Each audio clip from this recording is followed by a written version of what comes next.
What if the fire of Pentecost wasn't spontaneous? What if it wasn't a surprise?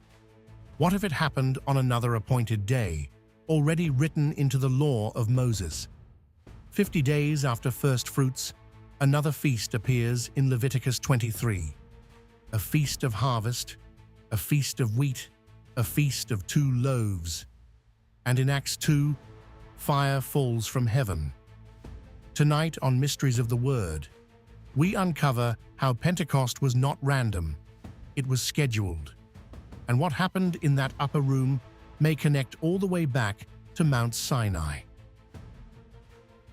In Book of Leviticus 23:15-16, God commands Israel, "Count 7 Sabbaths from Firstfruits, 7 weeks, 49 days, then the day after the 7th Sabbath, 50 days.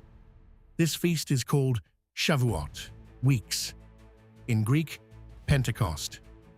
Pentecost literally means 50th. It is tied directly to Firstfruits.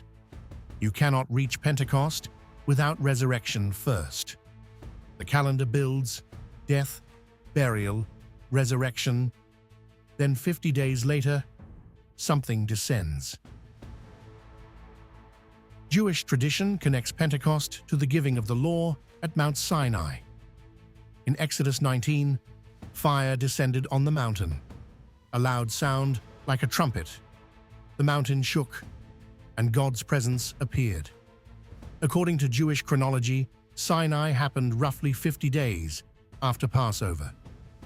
Now watch Acts 2. In Acts of the Apostles 2, the disciples are gathered together. It is the day of Pentecost. Suddenly, a sound like a rushing wind, tongues as of fire. They rest on each of them, and they begin speaking in other languages. This is not random enthusiasm. This is Sinai imagery. At Sinai, fire fell on a mountain.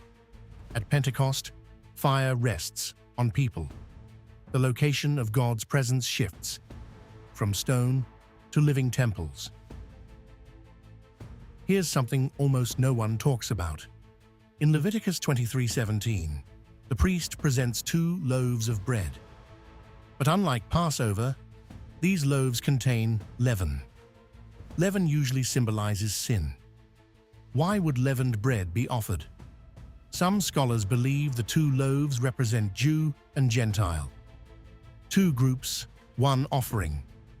Unlike the firstfruits barley, which was without leaven, these loaves acknowledge imperfection. And yet, they are accepted. At Pentecost, people from every nation heard the message in their own language. The harvest expanded. In Genesis 11, at Babel, humanity gathers. Language is confused. Nations are scattered. In Acts 2, nations gather again. But instead of confusion, languages unite. The message is understood. Some theologians see Pentecost as a reversal of Babel, not the removal of languages, but the healing of division.